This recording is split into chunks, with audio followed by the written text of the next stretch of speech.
गरीशार्ङ्गी शङ्खी चक्री च नन्दकी श्रीमान्नारायणो विष्णुर्वासुदेवोऽभिरक्षतु वनमाली गरीशार्ङ्गी शङ्खी चक्री च नन्दकी श्रीमान्नारायणो विष्णुर्वासुदेवोऽभिरक्षतु इतीदं कीर्तनीयस्य केशवस्य महात्मनः नाम्नां सहस्रं दिव्यानामशेषेण प्रकीर्तितम्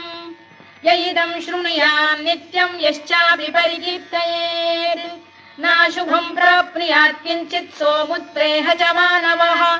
वेदान्तगो ब्राह्मणः स्यात् क्षत्रियो विजयी भवेत्